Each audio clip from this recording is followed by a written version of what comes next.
Good morning students. Today we are going to study about properties of bulk matter part B, that is hydrostatics.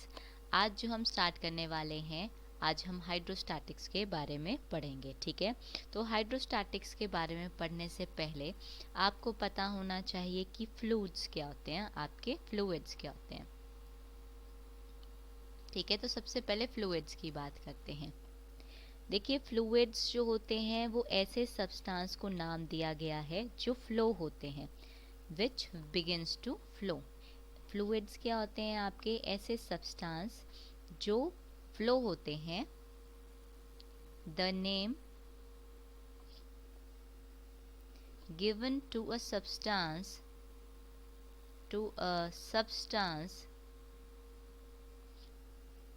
which begins to flow, which begins to flow when external forces applied on it, when external forces is applied on it. ठीक है, तो fluid क्या होते हैं? देखिए, अगर ऐसा कोई फ्लूइड, स्पेशली हम फ्लूइड कहते हैं आपके लिक्विड और गैसेस को. Remember this important point.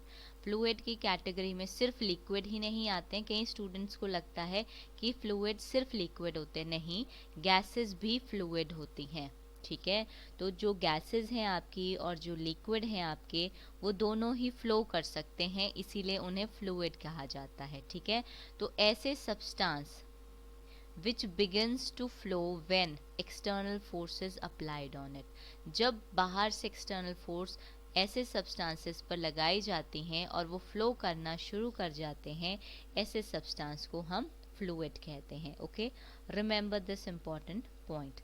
ठीक है, तो यही प्रॉपर्टी जो है वो लिक्विड और गैसेस को जो है वो सॉलिड से अलग करती है. जो सॉलिड है, solid can not flow, solid cannot flow. तो यही जो प्रॉपर्टी है, यही प्रॉपर्टी जो है कैनॉट फ्लो, तो यही प्रॉपर्टी जो है वो सॉलिड को किससे अलग करती है? गैसेस और लिक्विड से. क्योंकि गैसेस और लिक्विड जो हैं वो आपके फ्लो कर सकते हैं, वेरएज अगर हम सॉलिड की बात करें तो सॉलिड फ्लो नहीं कर सकते हैं. तो फ्लूइड जो है वो ऐसे सब्सटेंस होते हैं जो फ्लो करते हैं जब भी हम वहाँ उन पर एक्सटर्नल फोर्स अप्लाई करते हैं. ठीक है, तो हम हाइड्रोस्टैटिक्स पढ़ने वाले हैं, तो सबसे पहले तो आपको पता होना चाहिए कि फ्लूइड्स हैं क्या.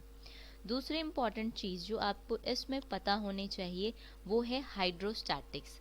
देखिए, नाम हाइड्रोस्टैटिक्स आखिर है क्या? ठीक है, तो ऐसी ब्रांच ऑफ फिजिक्स जो कि डील करती है फ्लूइड्स से. ठीक है, यहाँ पर ये जो है, it is a branch of physics, it is a branch of physics. ये फिजिक्स की ब्रांच है जो कि किससे डील करती है? जो डील करती है ऐसे फ्लूइड्स से. ऐसी स्टडी की जाती है फ्लूइड्स की, जो कि फ्लूइड्स किस में होते हैं? फ्लूइड्स आपके रेस्ट पोजीशन में होते हैं. Remember this important point. ठीक है, एक तो फ्लूइड्स की बात की जा रही है और जो फ्लूइड है किस पोजीशन पे है? रेस्ट पोजीशन पे है, तो उन्हें हम हाइड्रोस्टैटिक्स कहते हैं. Okay, remember this important point. ठीक है, यहाँ पर जो आपका हाइड्रो से मतलब है वो है फ्लूइड्स. ठीक है, हाइड्रो से मतलब क्या है? Fluids. Remember this important point. Hydro means fluids. और मैंने आपको पहले ही बता दिया फ्लूइड्स में हम कौन कौन से लेते हैं? लिक्विड और गैसेस, लिक्विड एंड गैसेस. तो इस चैप्टर में हम वो स्टडी करने वाले हैं ऐसे फ्लूइड्स को.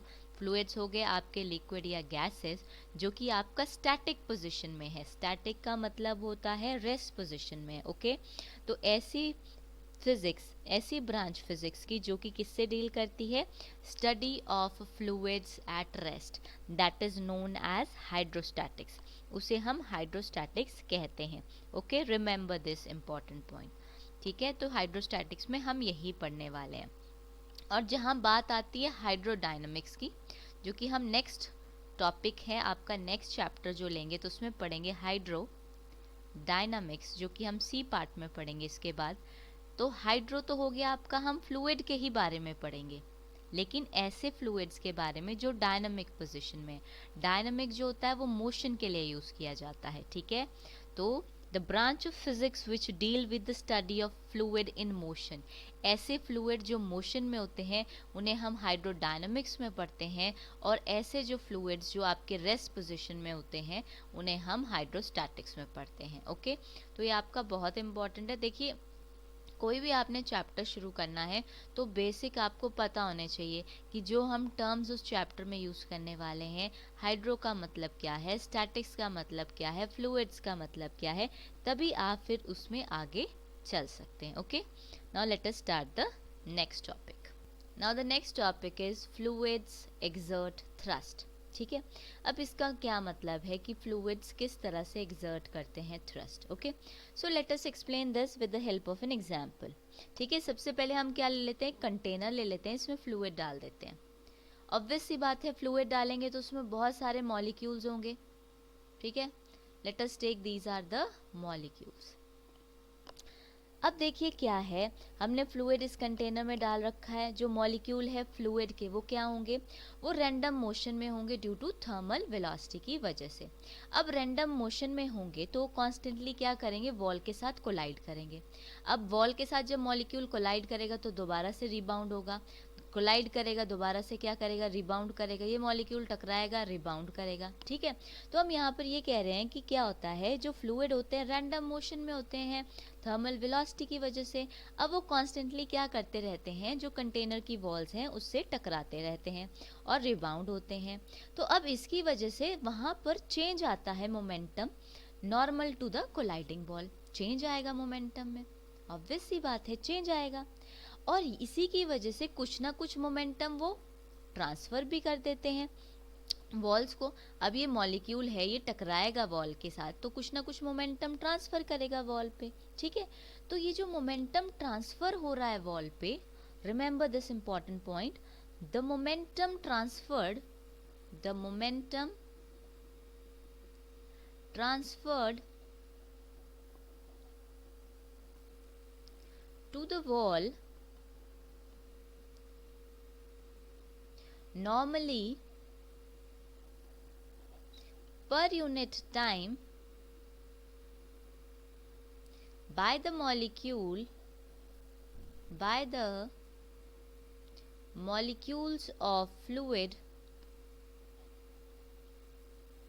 accounts for normal force और थ्रस्ट। ध्यान से सुनिएगा इस बात को। अब क्या कहते हैं कि देखिए, हमने एक कंटेनर लिया था जिसमें बहुत सारे, अब कंटेनर था, फ्लूइड डाला है तो फ्लूइड है तो ऑब्वियस सी बात है फ्लूइड में मॉलिक्यूल्स तो होंगे ही होंगे।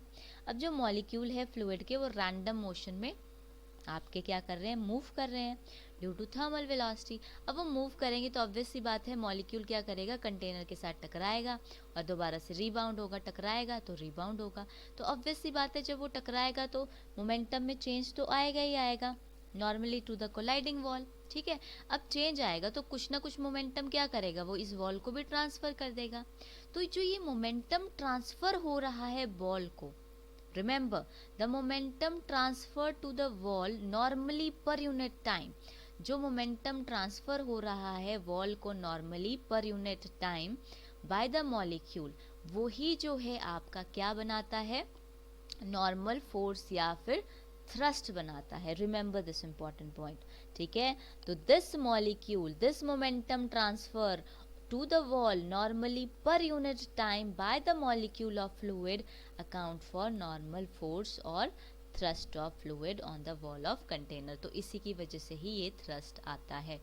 तो किस तरह से fluid आपके thrust को exert करते हैं वो हमने इस एग्जाम्पल के साथ एक्सप्लेन कर दिया सिंपल सा, कि अगर हम कंटेनर के अंदर फ्लूइड डालते हैं तो ऑब्वियस सी बात है उसमें मॉलिक्यूल होंगे तो थर्मल वेलोसिटी की वजह से वो रैंडमली मोशन में जाएंगे, मोशन करेंगे तो ऑब्वियस सी बात है तो वो कंटेनर के अंदर तो क्या करेंगे, वो ज़्यादा से ज़्यादा कंटेनर की वॉल से टकरा जाएंगे और रिबाउंड कर जाएंगे। तो जब वो टकराएंगे तो कुछ ना कुछ मोमेंटम में चेंज तो आएगा ही आएगा, कुछ ना कुछ मोमेंटम वो ट्रांसफ़र कर देंगे वॉल को।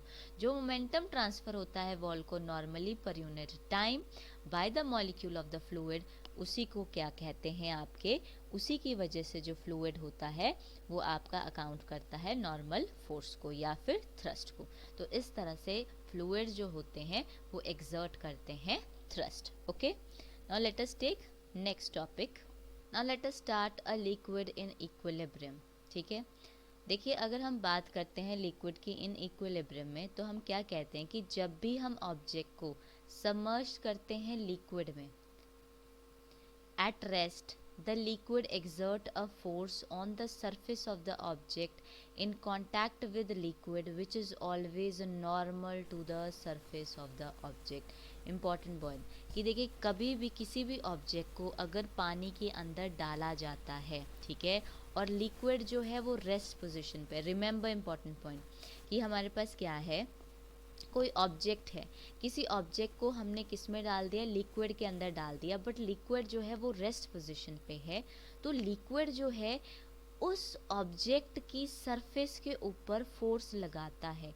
It exert a force on the surface of the object in contact with the liquid, और वो जो फोर्स लगता है वो हमेशा नॉर्मल होता है to the surface of the object. ये इंपॉर्टेंट बात आपने ध्यान रखनी है कि कभी भी ऑब्जेक्ट को पानी के अंदर, लिक्विड के अंदर डाला जाता है रेस्ट पोजीशन पे, तो लिक्विड जो होगा उसके ऊपर फोर्स लगाएगा उसकी सरफेस के ऊपर, और जो फोर्स होगी वो हमेशा नॉर्मल होगी to the surface of object. Now let us explain this with the help of an example। ठीक है, तो यहाँ पर हमने क्या ले लिया है, दिस इज एन ऑब्जेक्ट और इसको हमने लिक्विड के अंदर क्या कर दिया है, सबमर्ज कर दिया है। ठीक है, तो सबसे पहले हम फोर्स F जो है वो, लिक्विड जो है वो फोर्स F एक्सर्ट करता है किसके ऊपर, ऑब्जेक्ट की सरफेस के ऊपर। तो यहाँ पर हमने बता रखा है कि F जो है फोर्स है वो एक्सर्ट हो रहा है by liquid on the surface of the object, और ये इसके साथ क्या बना रहा है, it is making an angle theta. अब आपको पता है थीटा बना रहा है with the direction of parallel of the surface. ठीक है, तो अगर यहाँ पर जो थीटा है ये इसके साथ थीटा एंगल बना रहा है, तो आपको पता है अगर ये आपका फोर्स है तो इसको हम दो कंपोनेंट बना सकते हैं इसके, एक्स एक्सिस के साथ। देखिए हमेशा ध्यान रखना है आपने कि जहाँ पर भी, जैसे मान लीजिए this is your resultant, it is making an angle theta, ये एक्स एक्सिस के साथ थीटा बना रहा है, तो जिस एक्सिस के साथ ये थीटा बनाता है वो आपका बन जाता है कॉस थीटा, और उसका परपेंडिकुलर वाला एक्सिस बन जाता है आपका sine theta, depending upon theta की तरह। अगर मान लीजिए थीटा यहाँ ना होके इस तरफ होता, let us take an example, this is theta, ठीक है, दिस इज योर रिजल्टेंट, तो ये वाला कंपोनेंट आपका आर कॉस थीटा बनता, और ये जो एक्स एक्सिस पे है ये बनता आपका आर साइन थीटा। ठीक है, तो ये बात समझ लीजिए, ध्यान रखिएगा, जिस तरफ थीटा होता है उस तरफ वाला साइड आपका कॉस थीटा बनता है, और उसके जो दूसरा साइड होता है, परपेंडिकुलर साइड होता है, वहाँ आपका साइन थीटा होता है। ठीक है, तो ऑब्वियस सी बात है, यहाँ पर हम क्या बता रहे हैं कि सबसे पहले हमने ये बताया कि जब ऑब्जेक्ट को सबमर्ज किया गया पानी के अंदर, तो फोर्स जो है वो एक्सर्ट करता है, F be the force exerted by the liquid on the surface। ये लिक्विड जो है सरफेस पे फोर्स लगा रहा है F, making an angle theta with the direction parallel to the surface of the liquid, कि जो सरफेस के पैरेलल में लिक्विड जो है उसके साथ जो है आपका एंगल जो है वो थीटा बनाता है। ठीक है, तो ऑब्वियस सी बात है ऑब्जेक्ट जो होगा वो भी आपका रिएक्शनल फोर्स देगा, तो उसको हमने किससे रिप्रेजेंट कर दिया है, आर के साथ रिप्रेजेंट कर दिया है। ठीक है, अब ऑब्वियस सी बात है हमने रिएक्शनल फोर्स जो है इसको दो कंपोनेंट में रिजॉल्व कर लिया है। ठीक है, तो आपको पता है जो पैरेलल कंपोनेंट बनेगा वो हमारा एफ कॉस थीटा बनेगा, क्योंकि theta with respect to this axis है, और ये जो इसका परपेंडिकुलर कंपोनेंट है वो हमारे पास क्या बन जाएगा, एफ साइन थीटा बन जाएगा। ठीक है, दूसरी बात यह है कि देखिए जो लिक्विड है आपका वो अपोज नहीं कर सकता आपके टेंजेंशियल फोर्स को। ठीक है, तो इसीलिए it will begin to flow parallel to the surface. ठीक है, इसीलिए वो सरफेस के पैरेलल में ही फ्लो करेगा। किसकी वजह से? आपके एफ कॉस थीटा कंपोनेंट की वजह से। क्योंकि जो लिक्विड है आपका वो रेस्ट पोजीशन पे है, तो इसीलिए कोई भी कंपोनेंट फोर्स का जो होगा वो act parallel to the surface of liquid नहीं करेगा। ठीक है, तो इसीलिए यहाँ पर आपका एफ कॉस थीटा क्या आ जाएगा? यहाँ पर आपका एफ कॉस थीटा आ जाएगा 0। ठीक है, अब यहाँ पर फोर्स तो ज़ीरो नहीं है, तो अगर आपका फोर्स ज़ीरो नहीं है, if F is not equal to zero, अगर एफ आपका ज़ीरो के इक्वल नहीं है तो इसका मतलब क्या हुआ? देखिए, दो चीज़ों का प्रोडक्ट ज़ीरो के इक्वल है, तो इसका मतलब है ऑब्वियस सी बात है उनमें से एक चीज़ तो ज़ीरो होगी होगी। देखिए, फोर्स तो आपका ज़ीरो नहीं है, तो कौन सी चीज़ ज़ीरो होगी? कॉस थीटा ज़ीरो हो जाएगा। अब कॉस थीटा ज़ीरो कब होता है? जब थीटा की वैल्यू क्या होती है आपकी? 90 डिग्री होती है। तो इससे क्या पता चलता है? इससे ये पता चलता है कि अगर आपका लिक्विड जो है, अगर आपका लिक्विड रेस्ट पे है, तो वो एक्सर्ट करता है force normal to the surface of the object in contact with it. Okay, तो ये बात समझ में आई। तो इसमें हमने यही बता रखा है कि जब भी ऑब्जेक्ट को हम सबमर्ज करते हैं लिक्विड में, जो कि लिक्विड रेस्ट में होता है, तो लिक्विड जो है उसके ऊपर फोर्स लगाता है उसकी सरफेस के ऊपर, जो कि इन कांटेक्ट विद लिक्विड होता है, और वो हमेशा नॉर्मल लगाता है to the surface of object, जिसको हमने यहाँ पर प्रूफ किया।